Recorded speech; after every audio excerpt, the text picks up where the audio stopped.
Eto, PMS tayo ng ating shop car mga bossing kasi naka-schedule tayo for tune kaya Speedworks. Yan. Sila din dati nagturo ng ating Montero, yung ating Gen 3 na pa 370 wheel horsepower niya yun dati hanggang sa nabenta na natin mga boss. Eto, gamit tong engine oil dito is yung AMSOIL na 5W30 na signature series. Magandang klase yan mga bossing. Bago kayo sumalang sa tune or dyno mga bossing, siguraduhin nyo muna nakapagpa-PMS kayo.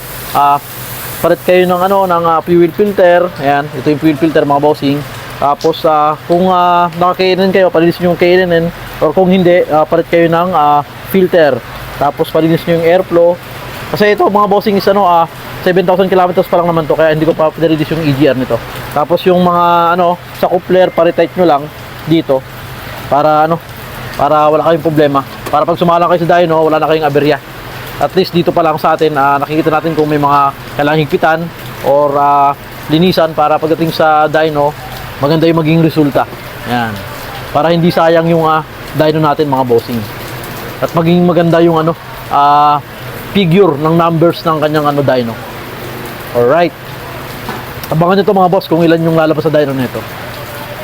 Ayan mga bossing, andito na tayo sa sa Banawe. Dito tayo magpapatono sa Motul. Yan mga bossing. May dynoan sila dito. Dito tayo in schedule ni Sir Ryan ng Speedworks. Alright, abangan nyo to mga bossing kung ilan yung horsepower lalabas. Pasok na natin sa dyno mga bossing. Ayan si Boss Ryan. Ito mga bossing, salang na for dyno. Ayan. Dito na mga bossing, pinaprepare na. Alright. Ito yung stock horsepower dyan mga bossing. Ito yung first run niya mga boss. Ayan. Loload na ni Boss Ryan yan. Ayan.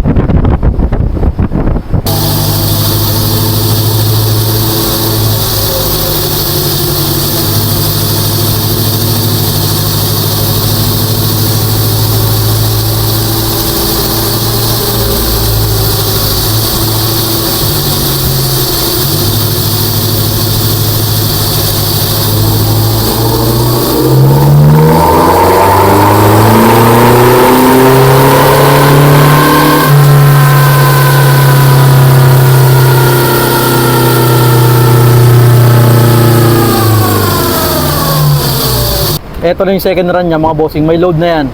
Ito na yung horsepower niya, 238 horsepower mga boss. Torque niya is 452. Yan. Try natin kung tataas pa mga boss. Right.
Ito na yung final run natin mga boss. Galing siya ng 205 going to 243 wheel horsepower mga boss.